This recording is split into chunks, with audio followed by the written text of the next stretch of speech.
Welcome to Board Gamers Anonymous, episode 97. This week's episode, Board Gamers Anonymous Year in Review. We'd like to thank our Patreon backer, Christopher Shorter, for backing this episode. Thanks to Christopher, we're all able to get to the table this week.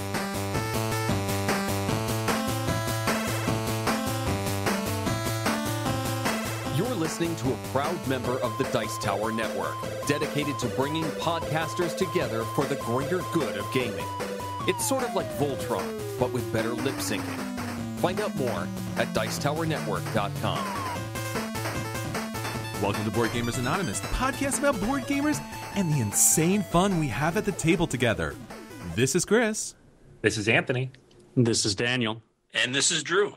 Welcome to the episode, everyone. We're so glad to have you here, back at the table with us. We have an outstanding episode. We have our final episode for 2015, BGA's Year in Review. I know you've been waiting for it, and we're so glad to be back with you again this week.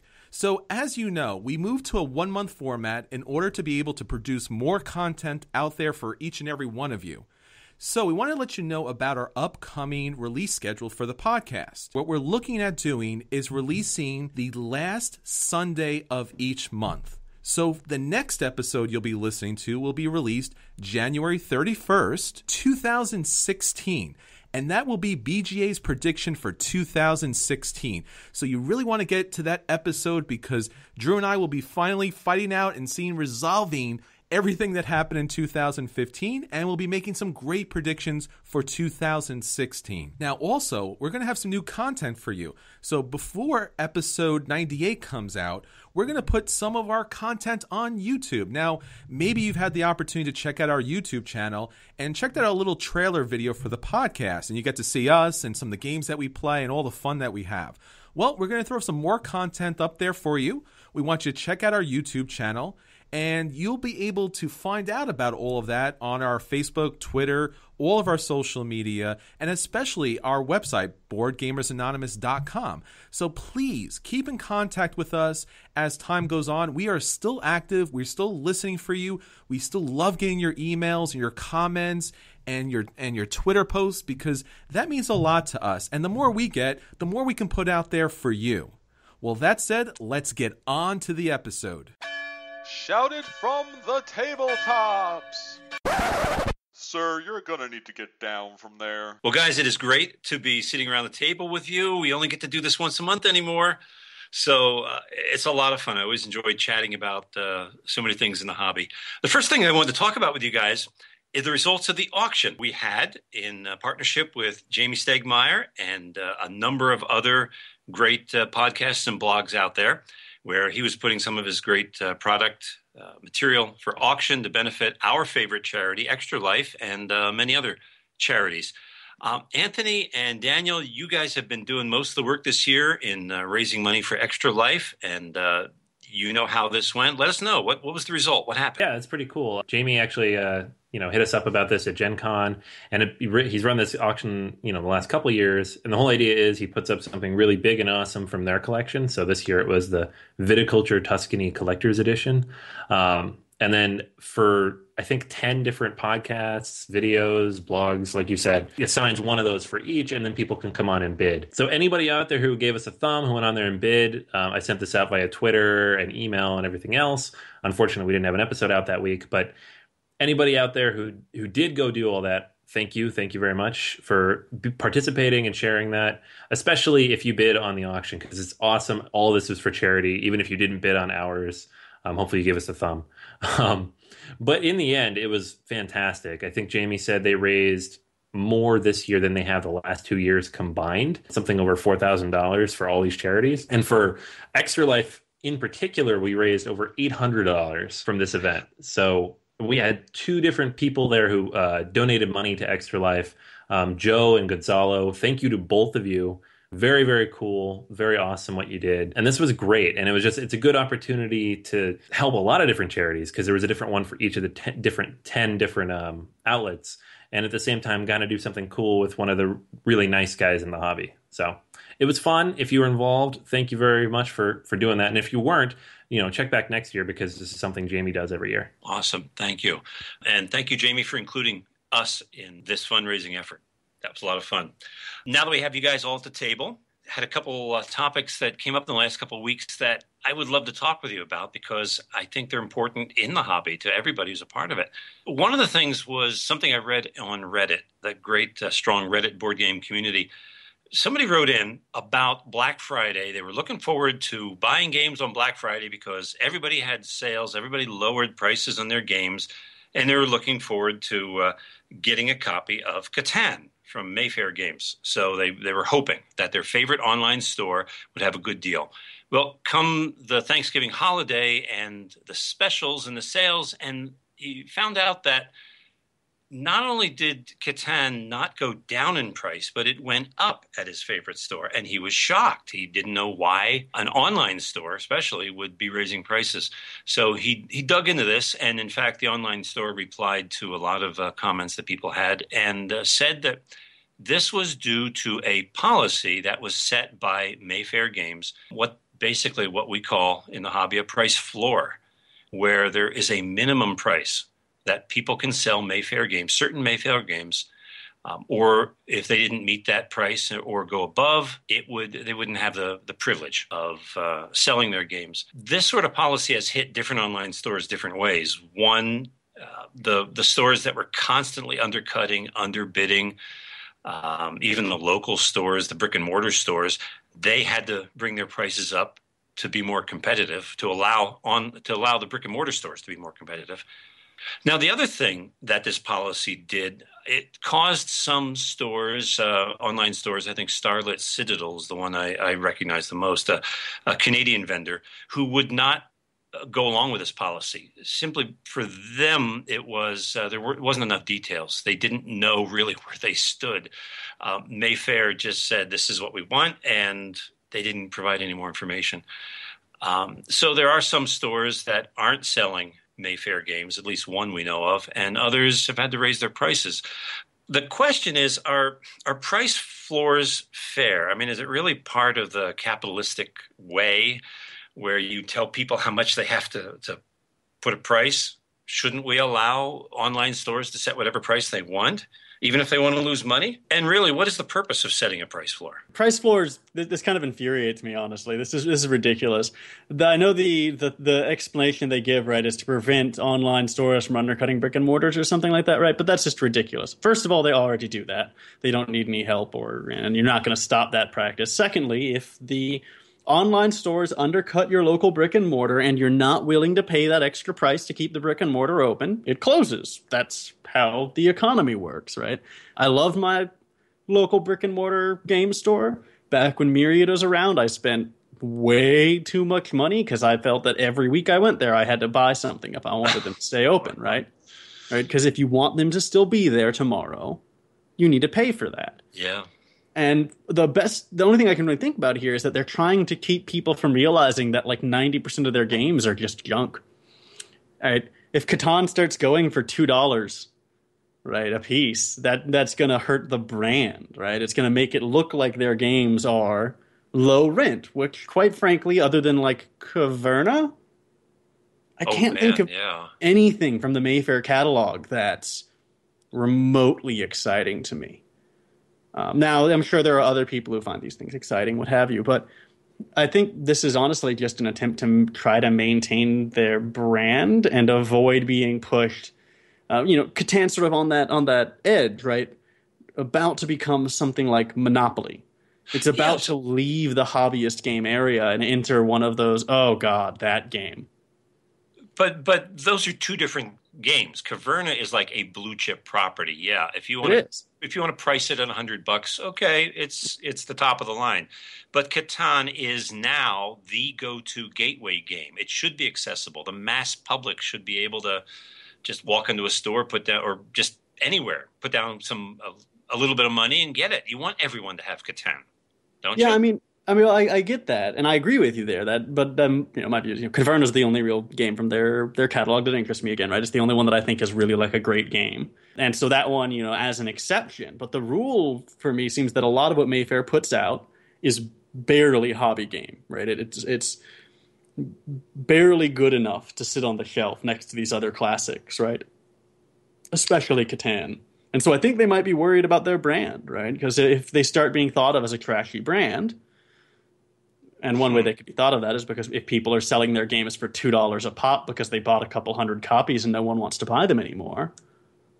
That's an extreme example. I don't think it would ever go that low, but it could, because stores always practice the concept of a loss leader. You have one game or one item that's popular. You put a low price. You're willing to lose money just to get people into the store, whether it's an online or brick and mortar. A loss leader is an accepted part of doing business. So, yeah, you have to ask Mayfair, why won't you let Catan be that loss leader for some stores? Because that's going to draw attention. And maybe it's because they're using it that way to get people in to buy other games and not really Catan. It's just being used as a tool, a marketing tool, instead of a end in itself. Anthony, any thoughts? Is it really going to help brick and mortar stores, this policy of Mayfair's? Yeah, I don't know. It's hard to tell. I mean, for me, trying to completely remove the any problem I have with it, with price flooring in general as a policy, which I'm also with Daniel, I'm not for. But if I think about it in terms of a brick and mortar store, if I knew that a game cost the same amount online as it did in the store, I would probably go buy it in the store for that reason, if I wanted to buy it. That said, with Caverna, I did not buy that game for a long time because of this policy, because I didn't want to spend full price on a $100 game because I couldn't afford it. So when I think I finally got it on sale at some point on Amazon, yes, I know Amazon, but this is the only place you could get this on sale from like a third-party vendor, I think, for $60-something, which is what it would be on most online game stores if they were allowed to discount it. That's my story of how I got Caverna, and I think a lot of people would do the same thing, and they might be holding themselves back on a lot of sales for those bigger, higher-tier games. Games like Catan, like, this is the problem with Mayfair in general, and I don't necessarily agree that all their games are not hobby-worthy necessarily, although there are a lot of issues in terms of component quality, and some games are a little more rushed than others. But they've built everything around Catan because they can, so they don't take a lot of risks. I'm not going to say lazy, but they don't do as many fun, interesting, exciting things. You don't see a company like Mayfair coming out with Pandemic Legacy type games that are just pushing the boundaries of the hobby because they don't have to. They have Catan. And so they're also using that Catan excuse to implement this kind of policy, which in turn just kind of keeps them in that position. So they seem to be just interested in promoting the brand. Their publicity stunts, like the largest game of Catan that they had at yeah, I mean, Mayfair might as well just be Catan Games. So there's no reason, which I find funny too, because it's not like Mayfair originated Catan. They're just happen to be the distributor of it in North America. And I'm sure they've made a lot of money off of it. Otherwise, they wouldn't put this much effort into protecting that brand. But that's my take on it. I don't think it's a good thing. Price flooring in general, I think, is a horrible thing because it stifles competition and also creates this weird situation where stores are put in a bad position, where they have to make tough decisions or just not carry a game that they want to be able to have for people. But I don't know. It always struck me as a weird thing because they're the only company that does this that I'm aware of. My view is if they're doing it to help the brick and mortar store, it's not going to help. That I can't see that as justification for having an online license policy. I sort of agree with Daniel. It's up to the hobbyists, the gamers, to support the local brick and mortar store and do their gaming there, buy product there, keep them alive, and let the market figure things out between online and brick and mortar, and just let the gamers game. The second point I wanted to cover actually grew out from another Reddit thread. There was a Kickstarter some months ago. That was a Kickstarter from the summer, actually. It funded in June. And it's basically an anime-style game. So they successfully funded back in June and then pretty much went silent. Nobody heard anything from them until recently. They had an interesting story to tell because they were approached by a company in Japan who accused them of plagiarism, violating IP on some anime characters. And then they had to just stop and perform due diligence and show the originality of all these characters. They had to go through all this time and expense. And to the company's credit in Japan, it wasn't a money grab. It was a legitimate complaint. They were satisfied with the information that Avatar Games brought forward, and now Avatar is moving forward with producing Zero Agents, just a little bit behind schedule. I can see why this happened because there is nothing new in games. Maybe you guys can correct me if you think there's still room for innovation, but are we just going to be seeing more of these challenges in the future because there's very little true originality? There's just going to be accusations, hey, you stole my idea. What if somebody wants to do another Legacy type game? Is Rob Daviau going to go after them and say, hey, Legacy is my concept? Is there any originality left, or are we just going to have to all get along in the same crowded field? Yeah, I mean, I don't think this is unique to board games. I mean, it's as long as there's been pop culture and copyright law in general, this is a problem. If it's a problem, I mean, I don't even think it's necessarily a problem.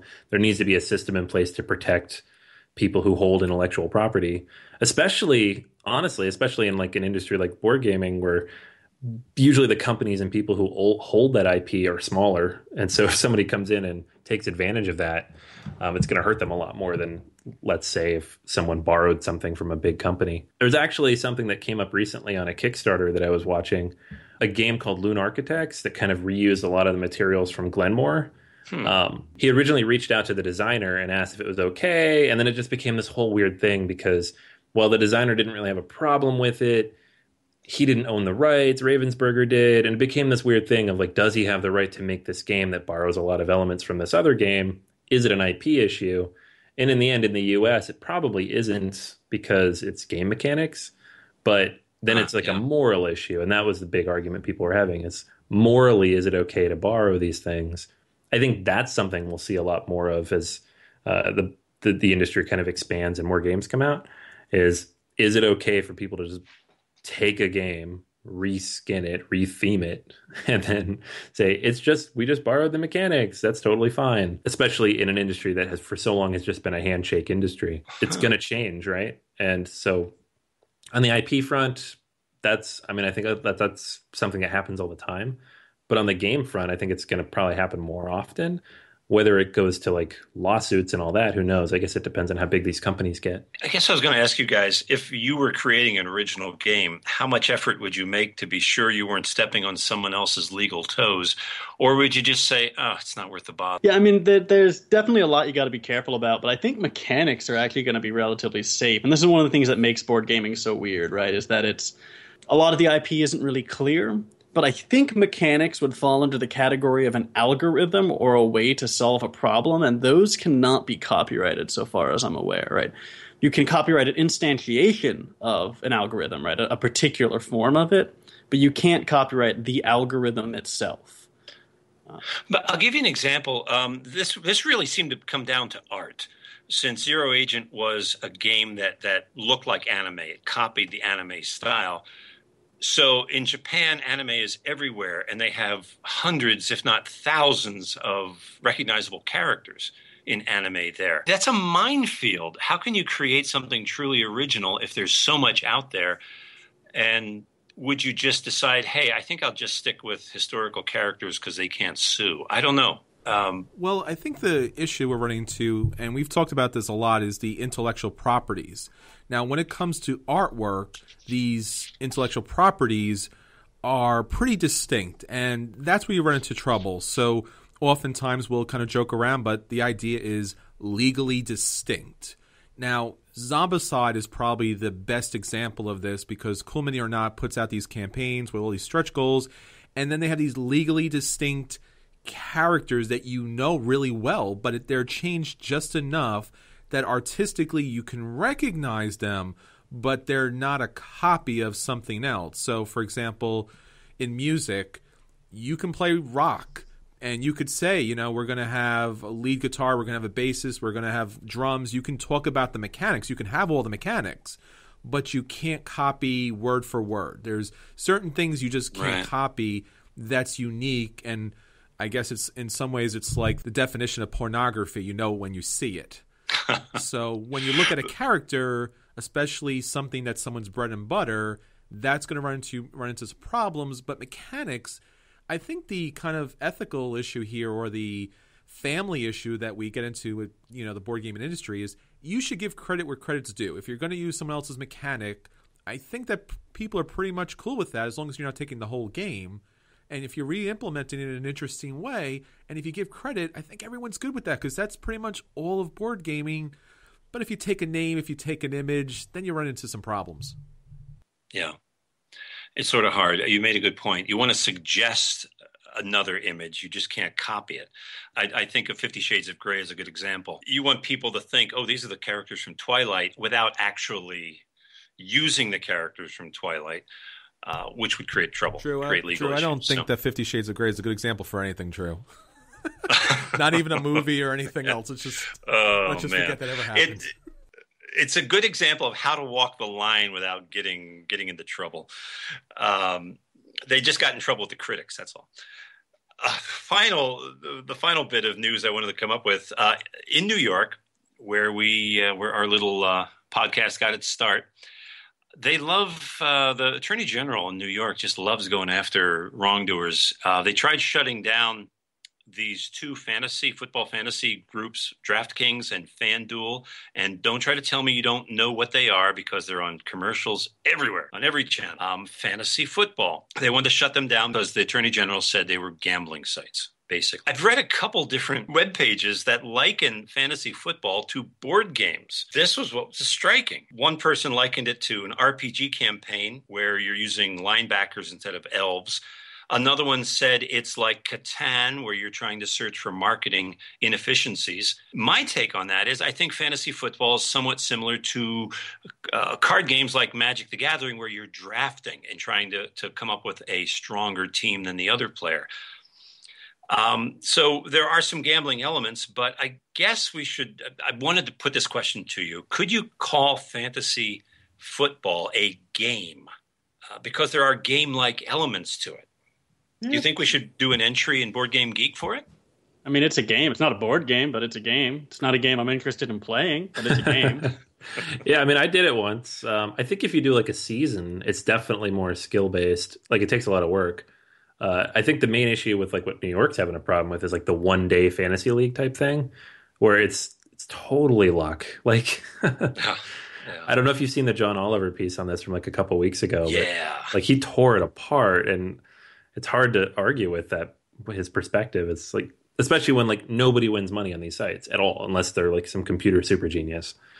But the game as a whole, like if you do a 16-week league, it's pretty fun. You get to hang out with people, and it is skill based. Like the people who put more time in did win. So, you ever seen the TV show The League? Yeah, that's great. It's funny, but it does show you the social aspects of this too. It's a social game. Also, if you do it with friends, then you know if you're going to lose money, you're losing it to someone you already know. I also wanted to liken this to a kind of game that I played for a dozen and a half, Stratomatic baseball, and I also played Stratomatic football. Those are sports sims that are actually listed on Board Game Geek. So I think there's a place for sports games. We don't talk about them a lot as a podcast. We don't see it talked about a lot online, but sport is a game, and we can make a game of it. If you can do it and have fun and not lose a lot of money, go for it. Thanks for joining me around the table, guys. I really like this. I'm going to hand this back to Chris now. I don't know, Drew. Those people seem like a bunch of nerds playing games with statistics and flowcharts and Excel spreadsheets. Come on. When I was doing Stratomatic, I was chatting with this one guy who was a real math geek, and he was bragging about, he could just go on the stock market and just plug his algorithms in there and just make all sorts of money. Math geeks think, they're the top, and I bet that's who's winning a lot of the money on FanDuel and DraftKings. They're just math geeks. They're ruling the world. They are, and that's why they're able to kind of win at Texas Hold'em, and that's why they're great at board games. And I just like the fact that sports jocks are finally coming over to the geeky, nerdy side, which they should have always been, because there are a bunch of grown adults that are wearing face paint and wearing costumes from players and now doing gigantic strategy games. So yeah, they're one of us, man. Sports fans are heavily into cosplay. That's definitely. And now, our acquisition disorders. Acquisition disorders? That's crazy! Only needs the base game, nothing else but the base game. The base game and the expansion. See? Nothing else. Just the base game and the expansion and the promos. The base game, the expansion, and the promos, and of course, the upgraded components. Why wouldn't you have the upgraded components? So the base game, the expansion, the promos, and the upgraded components. See? So for our acquisition disorder this week, it is a mega acquisition. It is a year-long acquisition. It's a year of acquisitions. And for this week, we wanted to boil it down to the 2015 acquisition disorder. Maybe it was that game that you really, really wanted and finally got. Or maybe it was that game that you still really want but just can't get your hands on yet. So for this feature, we're going to talk about those acquisition disorders in 2015 that really kind of spoke to the gamer in us and really wanted to get us out gaming. So Anthony, for 2015, what was your acquisition disorder? Oh, man. So I look back over the list of what I've shared on the podcast, acquisition disorder-wise this year, and I've purchased a handful of them. And by handful, I mean most of them. I have a problem. The one that I noticed, though, that came up the most, that we talked about the most, and also was on our most anticipated games list, pretty high, and then I purchased, and I still have not played, and I still really want to play. So therefore, it is still on my acquisition disorder list. Plus, I purchased it. Plus, we've talked about it repeatedly.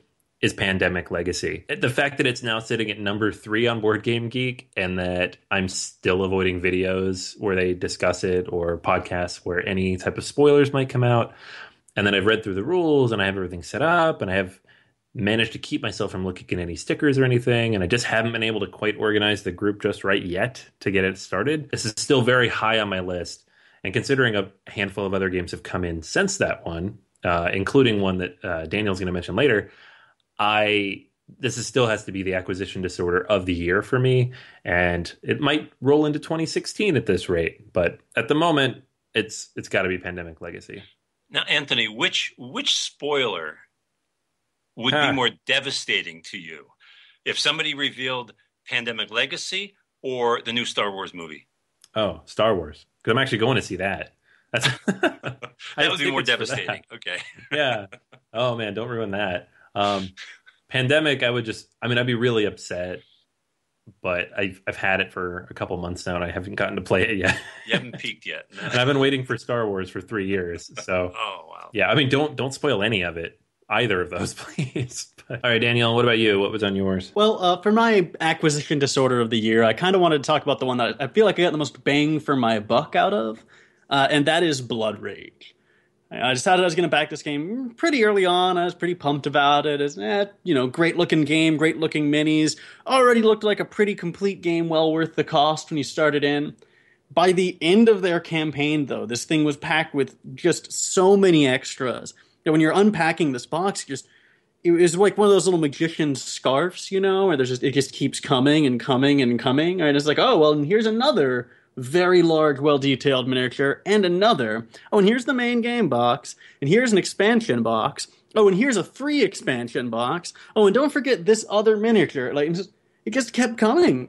There's so much game there. I can't imagine ever using it all, but I'm really willing to give it a shot. And it also, I think, it looms large in my mind a bit because I haven't gotten a chance to get it to the table. So, I'm getting a little, not quite angry, but I feel like there's another emotional term that could describe what I'm feeling. It's not quite anger. It's a little more than anger. I think rage. Rage is the good term there, yeah. That was a little too much shit, but oh well. You guys can deal with it. But yeah, so Blood Rage was... It was one of those things that I got on. I was like, this is probably going to be a pretty good buy. And by the time it came out, and you got all the Kickstarter extras and all that stuff, it's the most vindicated I've been from purchasing a board game in a long time. And I haven't even played the thing yet. So that's my acquisition disorder of the year. Good thing you weren't disappointed in that, or we would have really seen some rage. That is certainly true. What kind of rage? Maybe some blood rage. Maybe some blood rage. I guess a bit of blood rage. I had a little bit of blood rage waiting for my copy to show up. Yeah. Oh, such a great game. Such a great buy. Well, that's my acquisition disorder of the year. How about you, Drew?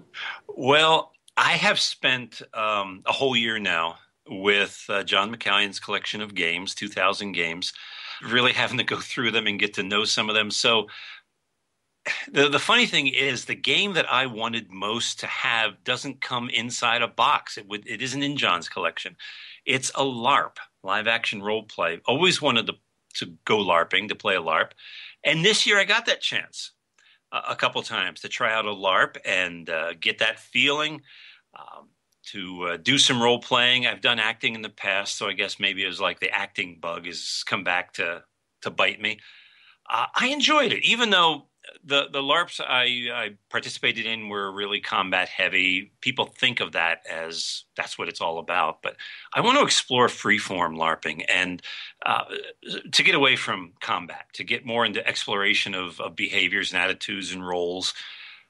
I'm looking forward to doing some of that in the upcoming year with a local theater group. We're going to try and get a LARPing group, freeform LARPing group together and have some fun with that. So I got into LARPing. I want to do some more.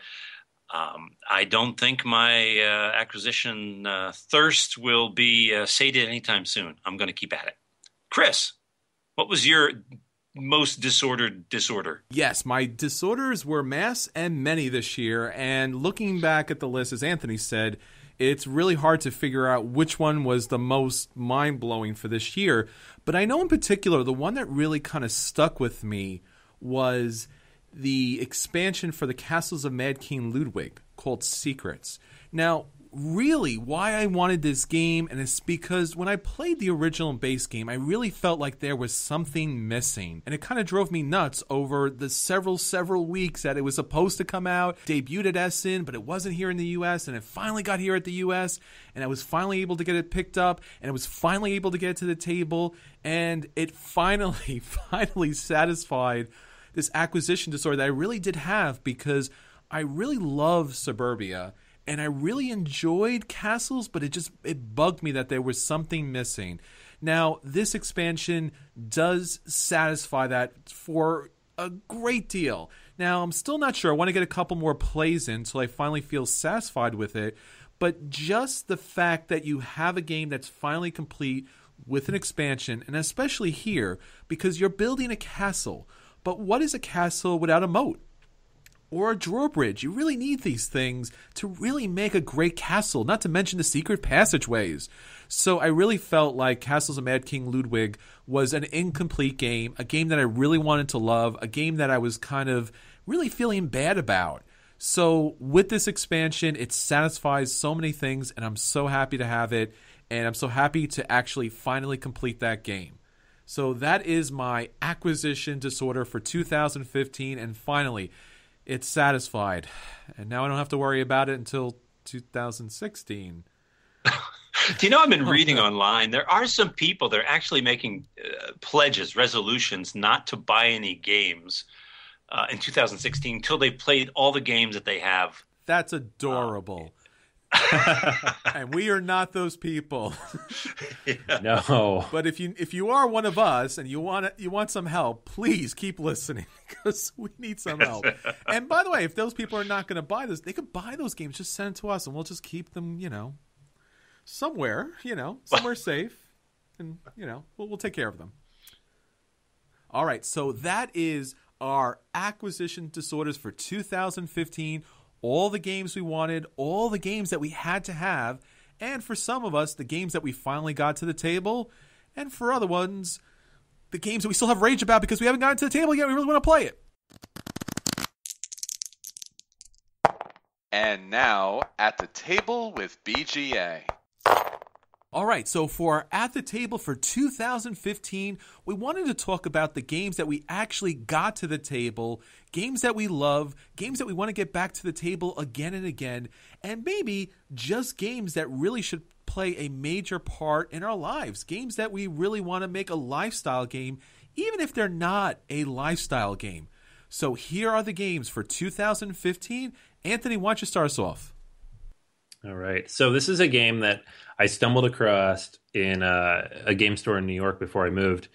that I'd only seen a couple things floating around about. I didn't actually realize the designers were people I knew, and I didn't realize that the game had the mechanics that I love kind of mashed together, and that's the Voyages of Marco Polo. So I kind of just bought this on a lark because it looked cool, and somebody in the game store mentioned it was a lot like Terra Mystica and Kingsburg, which it's really not, but the way they described it sounded pretty cool. And I've played it more than any other Euro this year by far, maybe 3 times as much as any other Euro I've played. And it's up there for the most that I've played any game this year. And I'm very happy about that. Voyages of Marco Polo is just infinitely replayable because it is worker placement with dice, so it's always different. Each of those player powers is immensely powerful but immensely different. There are some new player powers floating around out there from a recent Essen mini expansion that I haven't gotten my hands on yet, but it means that the designers are expanding it, which has me very excited as well because there's so much cool stuff here you could add. And these are the guys who did Tzolk'in, the Mayan calendar, so their gears are always turning, get it, about different ways to do this type of game. And I feel like there's going to be more cool stuff coming for this particular game, hopefully in the next year or two. I know this game has been hard to find, so hopefully Z-Man's working on that reprint here for the people in the US. But I know every time I take it to game night, it gets played. If not by me, someone else takes it and wanders off and plays it. So my copy's probably been played a dozen times just in the last couple months. And I've played it, half that or more. Haven't gotten through each of the player powers just yet, trying to get to that point so I can see how each of them plays differently. And it is extremely different. It definitely helps too, because when you're teaching people the game, you can kind of coach them a little bit on how each different player power plays. Because if you play it wrong, it isn't quite as much fun the first time through. But even still, so much cool stuff here. By far one of my favorite Euros of the year, possibly one of my favorite games of the year, and the one that I'm the happiest to have picked up kind of on a lark, and it's, at the top of my list so far for 2015. Daniel, what about you? What was your big at the table game for this year? So for me, the game that not only hit the table, but kept hitting the table just over and over again in various forms is Apocalypse World and its variants. You guys probably remember that I've talked about Apocalypse World and some of its variants a couple of times. It's a role-playing game with a very simple rule set. It's narrative-driven, and it keeps the numbers down. So those of you who've played D&D and ended up feeling like you'd spent a couple hours essentially being an accountant, this is the kind of game you want to move towards. And Apocalypse World has done something really remarkable, which is it seems to have latched onto a part of the role-playing game audience that really didn't feel like it had a home before. And now there are hundreds of variants of Apocalypse World. Just this year, I've played Vanilla Apocalypse World. I've played Avatar World. Well, sorry, that's not its name anymore. Its current name is Legend of the Elements, which is a Wuxia-style game heavily influenced, but not based upon, Avatar: The Last Airbender. There's Urban Shadows, which is sort of vampire werewolf in the city kind of game. And there's just tons and tons of variants. I think one of the most interesting is Monster Hearts, which is a game where you play as like a paranormal teen romance in a high school. So it's a bunch of supernatural beings in the high school, and it's just silly fun. The great thing about this game, though, and all of its variants, is it's so narrative-focused and so powerful in creating narrative that it's really hard not to have a fun time, and it's really easy to get swept up into it. It's easy to play, it's easy to GM, and apparently it's easy to modify to fit pretty much any flavor of game you want, right? There's Mass Effect variants. There's a variant for Aliens, right, which is particularly interesting because then you have a move that activates only when you die. So whatever you want to do, Apocalypse World can help you do it, or in some form or another.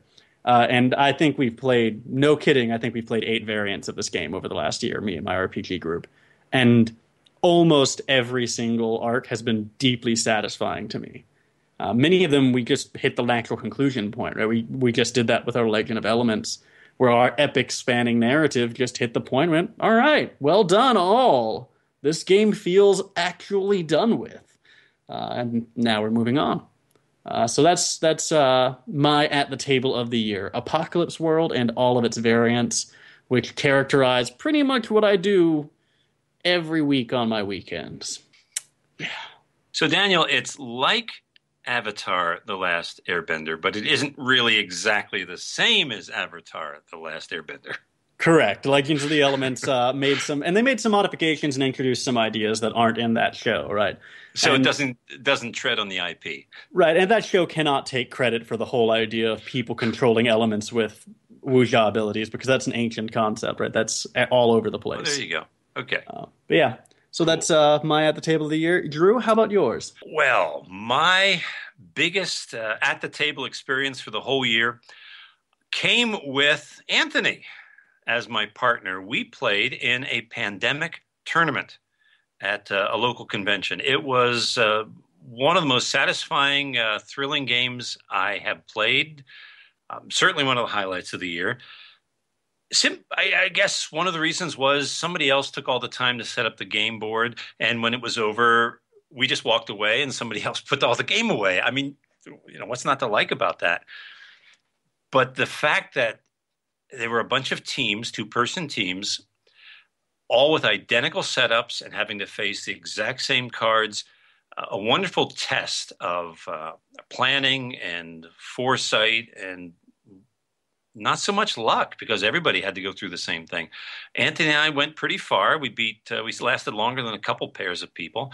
Didn't make it near to the end, but I enjoyed it. I would love to be part of tournaments again.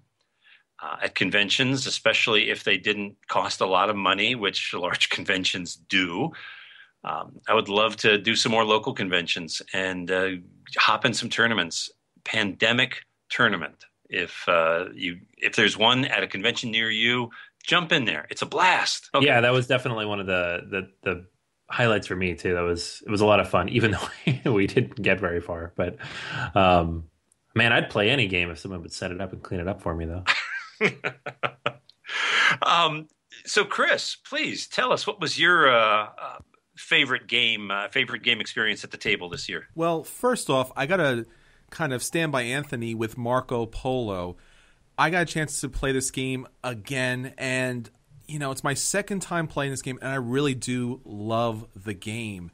It's outstanding. It was on my list, but since Anthony took that, I didn't want to kind of jump on his boat, but nonetheless, a second vote for the Voyages of Marco Polo. Outstanding game, beautiful Euro.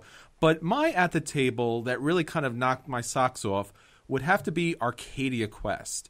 Now, Arcadia Quest is a game we've been talking about for quite some time, and we've had some great experiences playing that at Gen Con. We were all after this great game, and I think we pretty much somewhat all picked it up in one way or the other. And recently, the game has been so enjoyable that I actually backed the Inferno campaign to a level which I can't publicly announce on the podcast because it's just way too much. In particular, I really wanted to talk about a recent campaign I got a chance to play with Diana and Ed and Sean. We actually got to play several games back to back, and we're kind of getting to the final round, and it was so great. We had new players at the game. They picked it up really easy. Everyone had a good time, and especially in a game where you're attacking each other, there's usually some sort of like animosity or I'll get you back kind of thing, but the game is so smart about how the attacking takes place. It really doesn't penalize you that much. It's cutesy, but it's smart. It's a dungeon delve, but it's co-op, and yet at the same time, it's player versus player. And it really is such an enjoyable adventure, whether you're just kind of drafting the characters or you're kind of playing really strategically or you're kind of setting up the right combo so that the next round you really got a great team going into the next match. It's an outstanding game. It's a lot of fun, whether you play the base game or you play Beyond the Grave or the upcoming Inferno. You're really going to enjoy Arcadia Quest. I did. So that is our 2015 best moments at the table. We highly recommend trying out these games at your table and inviting friends. We play a lot of games at the table at BGA, and for us to say these games, even a year later, really kind of impact us and really kind of stick in our mind and something that we want to play in 2016 is saying a lot. So check out these games, and we'll talk about them more in 2016, I'm sure.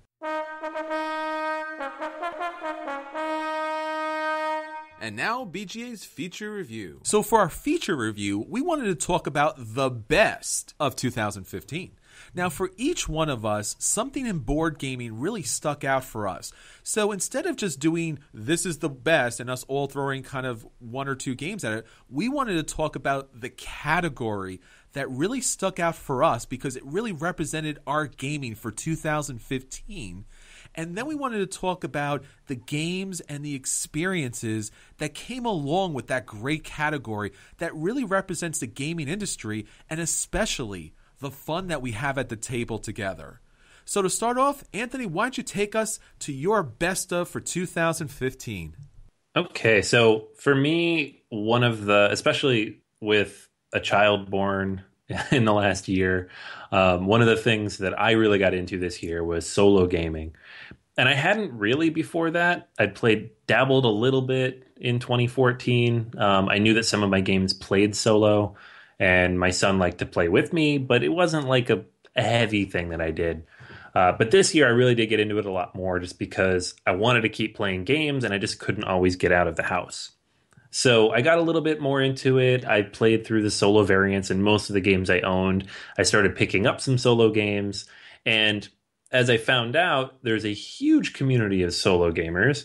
You'll see that by basically any game that has a solo variant will always be on the hotness list on the left. If you're ever wondering why the Lord of the Rings card game is so high up, it's because it has such a huge solo community around it. And the other thing I realized is that 2015 was a really good year for solo games. There was a good half a dozen solid games that were released this year that were built to play solitaire. And I previously picked up games like Friday, which is fantastic, from Friedman Freeze, and I played Imperial Settlers all year long with my son, the solo variant on that game. But there was a few games in particular I picked up that I really enjoyed, and then one game that I felt really stood out as the best solo experience of the year. And for this, I'm looking at games that were standalone solo designed to play that way. There were a few games that came out of the really good, strong solo variants and components to them. But these are the ones that were designed that way. So first up, honorable mention and nod to the two new Oniverse games that were released this year. First, Sylveon, and then Castellion. Both of these games, sequels to Onirim, were fantastic. I still love both of them. I play them frequently. Sylveon is kind of a tower defense style game, and Castellion is more of a tableau builder, architectural type of game. Both of them are very unique and interesting, but also in this Oni dreamscape universe. And while not as hard as Onirim, they are very engaging and have a lot of expansions that come out of the box. So both very, very good buys if you play solo games. Warhammer Quest Adventure card game, also very cool. Not designed as solo, but plays solo great. It's a good alternative if you like Lord of the Rings but don't like all the deck building. But the one that really stuck out for me, the big solo game that I was most blown away by and was very happy to have found a copy of at Gen Con because I was not smart enough to back it on Kickstarter, was Hostage Negotiator. Got a chance to meet the designer at Gen Con, got a chance to play through it, have played it many times since, played through each of the packs, have a couple new ones coming in the mail from the second Kickstarter, hopefully here in the next few weeks. It's a really fun game. It's got a lot of really unique elements, kind of some deck building there, a lot of resource management. There's a heavy luck element, but you can mitigate it in a lot of different ways, which I think is very important to a solo game. You need to have a little bit of luck in there. It's really good, and I really enjoy it. If you're looking for something thematic, but not necessarily on the fantasy side, more in the real world, Hostage Negotiator is really good. Hostage Negotiator has a lot of things going for it. It's going to keep expanding, and it is one of those solo experiences that is unique in almost every possible way. But all those games are great. If you were into solo games, 2015 was a very good year for you. If you're just thinking about getting into them, there's a lot of stuff you can go back and look at. So there you have it, my pick for best solo game of 2015, Hostage Negotiator. You know, about a week ago, Anthony, I think I sent it to you. There was a news link that we sent out on our Twitter feed at BGA Podcast from Inverse.com. A beautiful article, The Quiet Meditative Joy of Playing a Board Game by Yourself. Remember, I think I sent that to you. But it does show that this is the big niche in gaming now. And this article is especially skewed toward video gamers, we've been noticing a lot of migration from video into board games. Video gaming being such a solitary thing that it's great. There's a lot of joys to be had playing board games by yourself too, and it's cool that you're finding a lot of joy in that. Yeah, I mean, I think especially now with a lot of video games are coming out that don't have solo gaming experiences built in anymore. The new Star Wars game, for example, very controversial. The solo version of that is almost non-existent. So board games are starting to offer some of that, and it's coming out more, and you're seeing more games with that variant, which I think is awesome because I often want to pick up a game, as you've heard from my acquisition disorder list, and I can't always get it to the table right away with other people. So if I can play it by myself, that's often a tipping point. If it's a solo game, I sometimes will pick it up when I wouldn't have otherwise. Right, Daniel, what about you? What is your best of for 2015? All right, yeah. So for me, I'm going to be looking at the coolest gimmicks of 2015. And we saw a lot of expansion of the way board games are put together this year. We saw an integration of digital media into our traditional media with games like XCOM and Alchemist, right, integrating this app stuff into gameplay more and more. So we got to look at the sort of the hybridized gaming future, if you will. And that was pretty exciting. We've seen some really cool sort of Dex games coming out. So we've got Flip 'em Up, which, is a little gimmicky, but also awesome. So, points there. But for me, the coolest gimmick of all 2015 is going to come from the little known, or at least didn't get much press when it came out, Kickstarter game that I mentioned a little while ago called Fall of Magic. And Fall of Magic is a very narratively driven role-playing game with almost no rules. It's pretty much all narrative, all cue words and sort of improv cues. But the thing that makes Fall of Magic, I think, special is that the entire adventure takes place on a printed scroll, a cloth scroll that you will roll out on your table. You have these sort of metal markers you move around. And it gives a feeling of sort of like a fantasy map, right? You roll it across the table and you can kind of imagine the characters plotting their way along it. And it's just a great move away from the idea that board games and role-playing games have to be made out of a certain set of materials, right? They must be made from cardboard and ink and that sort of thing, or it must just, a book and then this black and white sort of table that you keep track of on the side to keep track of all your statistics and that sort of thing.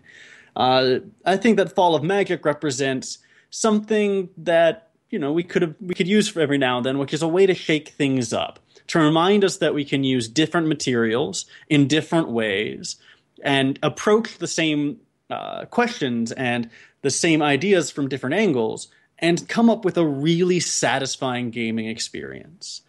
So for me, that is the coolest gimmick of 2015. Maybe gimmick's almost too dismissive a term, but I couldn't think of a better word. So it's the coolest gimmick of 2015. I'll accept gimmick. I think that's a good term for it.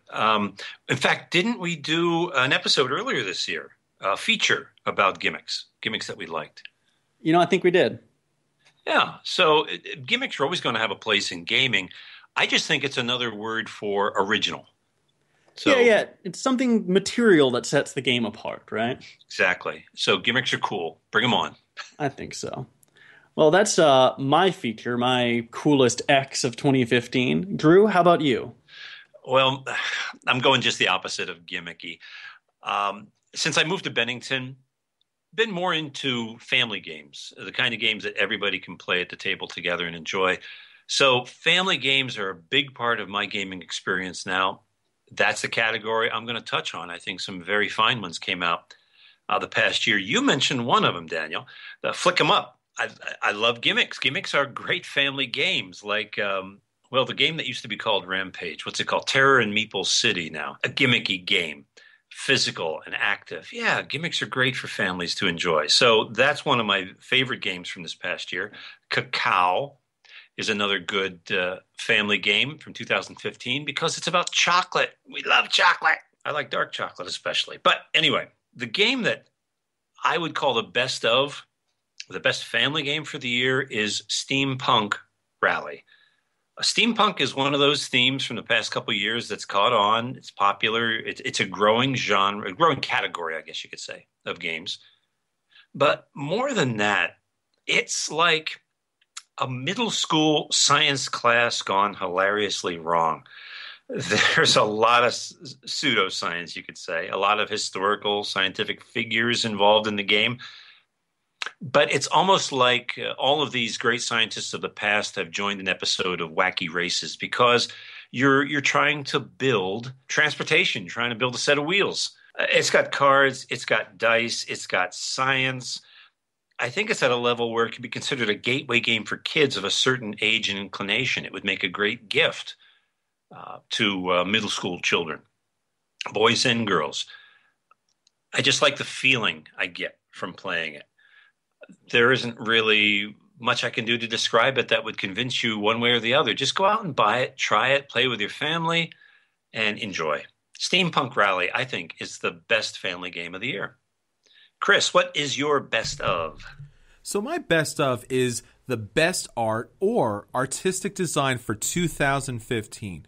Now, if you know about my likes and dislikes, I love great art in a game. Now, usually, being a big Eurogamer, oftentimes my fellow Eurogamers kind of look down on me because I'm always looking for a great artistic presentation that's not always found in Eurogames or abstract games. And while mechanics do make up for that in Eurogames, there is something about artistic design, and especially in 2015, the bar has really been raised. So what I'm talking about here is not just great pictures, but world building. Games that have art that's evocative, that's passionate, that really gets you into the feel. It kind of provides a narrative even before you play the game. It gives an explanation of what's going to happen.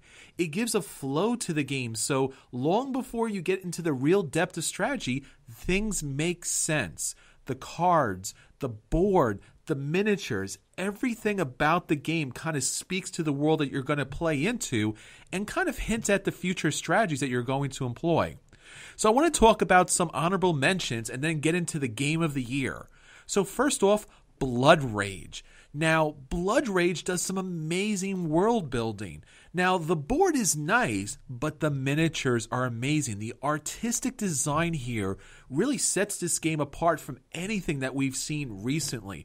Now, Cool Mini or Not does some great miniatures, but the Vikings here in this game, the monsters here in this game, the quality of miniatures here are really outstanding. And when you're playing a game that's called Blood Rage, you should feel the action.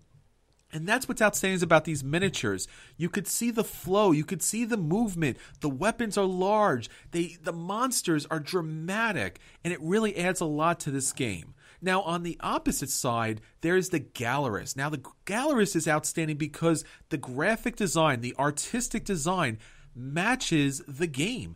This game is all about owning an art gallery, marketing the art, selling art, purchasing the art, and the game itself, all the graphic design, all the artwork, the cards, the meeples that kind of come into play here.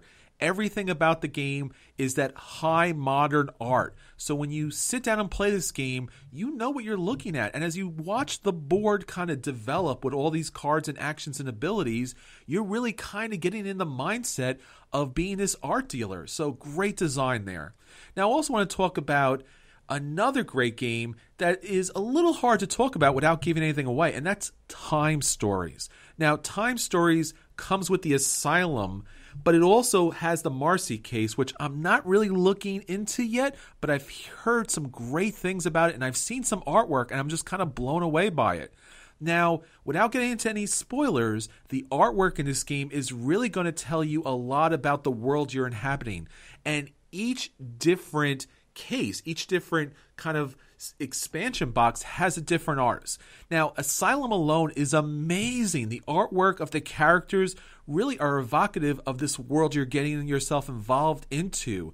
And you really do feel like you're this character. You're kind of jumping in there. The art that you're going to be looking at is going to offer clues in this game. I'm not going to say anything else, but it's amazing to look at. So I really would recommend getting this game to the table as soon as possible. Now, finally, I want to mention two honorable mentions for games that just came out or going to come out. Tricarion, a great game about magicians and illusionists in the late 1800s, 1900s, and what they're putting together here is a beautiful world, really kind of world building where the board itself is outstanding. The artwork is great. It's evocative of that time. It really kind of stands out. And of course, Scythe. Now, Scythe is the Jamie Stegmaier-Stonemeyer game that's all about this great artwork that he took and developed this outstanding kind of post-World War I alternate universe. Amazing. It's so amazing that I actually backed the level that would give me the art book. That's how much I love this art, and I can't wait to get this game to the table. But my winner for 2015 has to be Mysterium. Now, Mysterium takes a couple of great other games and kind of squeezes it into one. So first off, you're getting your Dixit artwork. Now, this is Javier Colette's newest, greatest game. Now, I talked about him last year as my favorite when he did Abyss, and Abyss was beautiful and really created a universe. Now, Mysterium is all about solving this murder that this ghost is kind of giving you information for. So the game has to have that slightly creepy, mysterious element, and everything about this game has that.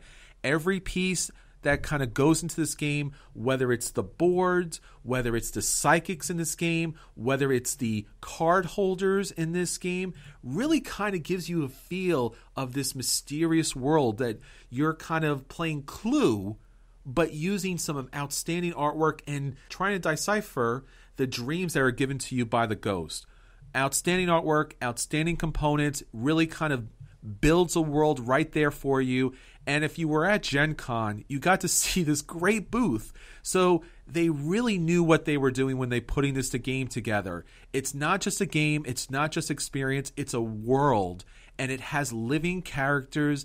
And it has beautiful artwork that you're going to think about for days and days to come. So for 2015, the best artwork and artistic design has got to be Mysterium. So that is our Best of 2015 feature. We really hope that you were able to get these games to the table in 2015. If you haven't, please check them out in 2016. They're really going to offer you a great gameplay and really kind of touch on the essence of what makes board gaming so great. And now, our final round. So, guys, we have come down to our final round of the year, 2015. Let's look back on some of our favorite gaming moments from the past year. Just the whole experience, not the game itself, but just the time that we had. The one that stuck in my mind came actually toward the end of the year on International Game Day, held at our local library. It's an event now that is being spread around the world every November, not just in America, but library associations in many other countries are joining in. They're doing international events like a big Minecraft contest connecting everyone together, other telephone contests where libraries call each other and pass information on. But the important part is a chance for bringing games into the library and bringing the community in to join with us. We saw a lot of new faces that we don't normally see at our gaming group. They came into the library and played. John McCallion, part of his library was this gigantic chess set. So I brought that in, set it up on the table. That was a hit. Families and children love playing chess on a big chessboard. So libraries are great places for community to come together and play games. I'm looking forward to working with our local library at building it up next year, even bigger than this. And I encourage you three guys to work with your local libraries next year, and all our listeners, too. Be a part of this. International Game Day in November. It's one of my fondest memories from gaming this year. Anthony, what was yours? So for me, it was nothing quite as altruistic as gaming at the library. It was a combination of things, actually. As the last time all four of us were together to game was at Gen Con, which was awesome. But of all the things we did at Gen Con, I'm going to have to go with the slightly more capitalist, materialistic side of things. And that's that the big, massive line I got to stand in on the first day when I woke up at 5:30 in the morning to get my early entry pass to get into the hall. It's the first time I've been to Gen Con. is really the first time I've been to any convention that big. But then getting to go in a little early and just kind of explore and see what everything looked like and not have to stand on any crazy lines. But really, the key moment in all of that was, I think I was standing at the line at the Asmodee booth when it happened, is when the doors opened to everybody else, and you just kind of hear a rumbling and a bit of a roar in the background, and then suddenly you can't really breathe or move because you're surrounded by so many people. Then you kind of get that. I feel like if I was in that crowd outside and just kind of wandered in, I'd be like, "Oh, this is really crowded." But being in the space empty and being rushed by like 50,000 people, you really understand how freaking big that thing is. And it's no wonder that they're moving into the football stadium next year. So for me, that was one of the most memorable moments of the year in terms of gaming. And the whole weekend was just, obviously, it was just so much fun. We did so much cool stuff. And most of my strong memories, at least especially with you guys, were from that, week in Indianapolis. But getting rushed by all those other gamers, that was the one that really stuck out. What, not staying up till 2 a.m. trying to play Tragedy Looper while we're all dead tired? Hey, yeah, that was bad. I did bad. That was our last game together so far. I felt so cool. I was like, got it. Done. I'm a genius. I know. Yeah, because you were up against me, and I was not doing very good. Well, you were exhausted. You'd been running around doing stuff way earlier than we had, and I had a couple hours of sleep on you, so that's not really a fair competition. Yeah, well, I'm glad you got that experience, though, because you obviously loved it. So, what about you, Daniel? What was yours? Well, my favorite's actually going to be around Gen Con as well. And, I know for a lot of us, the thing that really, brings us to gaming or really makes it pop as a hobby, right? As opposed to, like, I don't know, model building or any of the number of the other equally valid, equally time-consuming, and probably equally expensive hobbies one could have, is the idea, of sharing it with people you love, right? And it becomes this very social activity. My girlfriend came with us to Gen Con. For those of you who don't know that, I don't know if I've mentioned that yet. And she's the one who took all the pictures of us and that sort of thing. And she's in a couple of them herself. And just, she's always been pro me being pro gaming, but never really been a gamer herself. But when she got in there, she kind of got swept up with it and started getting really interested. She kept disappearing for 30 minutes at a time to go play some demo or watch some game. And when we got back from Gen Con, she initiated gameplay with me, and that was so cool. Like, she's like, "Hey, you want to play this game that we got? Because I want to play this game." I was just, yeah, let's do this. And so that was an exciting time for me. So just all the times I got to play games with, the woman I love, and the Gen Con facilitated that, though it did give me the flu and then her the flu. So, maybe Gen Con and I are like, we're even right now.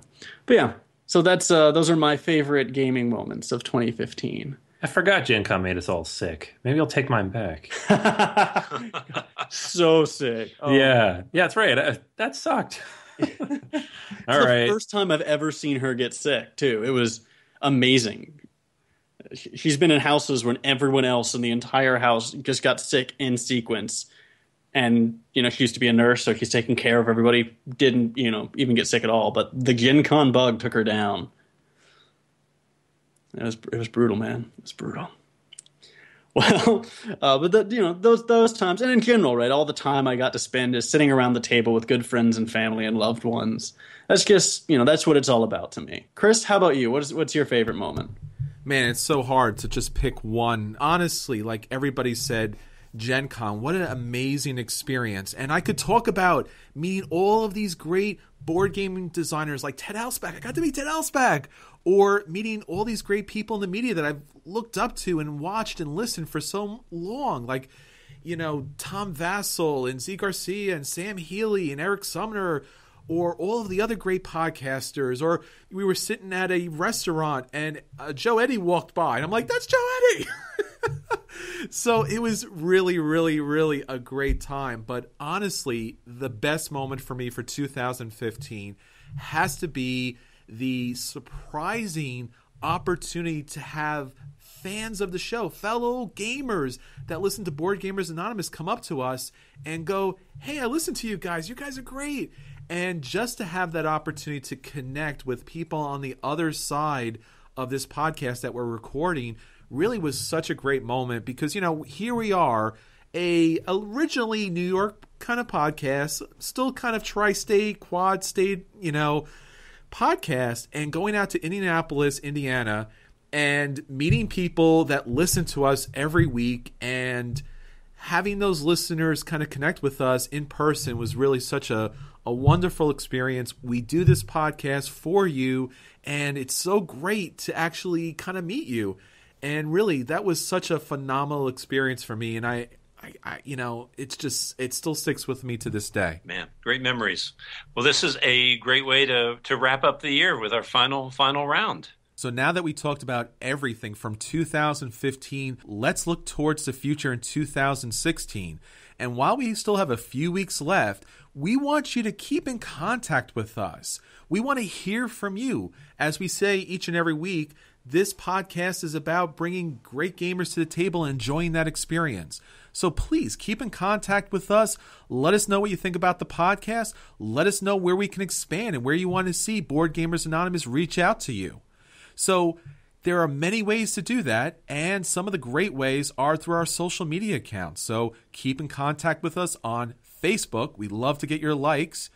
Also, keep in contact with us on Twitter. Drew puts out some amazing content each and every day, and we like to see you guys retweet that. The more we're out there, the more gamers come to the table, especially BoardGamersAnonymous.com, our website. We're going to be putting some more blog articles out there for you, so check in with that site and get to read some of these great content. We also have a guild on Board Game Geek and our Patreon account. Our Patreon backers have been outstanding in supporting us, bringing this podcast to you for so long, and we're so grateful for them for the 2015 year. If you want to hear more Board Gamers Anonymous out there in the world, whether it's on audio, video, or written, please consider backing us. And don't forget to rate us on iTunes. The more ratings we get on iTunes, the higher we rank in the ratings. And that really does kind of give us more exposure to bring new board gamers to the table. We're also on Stitcher, so please rank us there as well. So until next time, this is Chris. This is Anthony. This is Daniel. And this is And Drew. we'll save you a seat at our podcast table in 2016.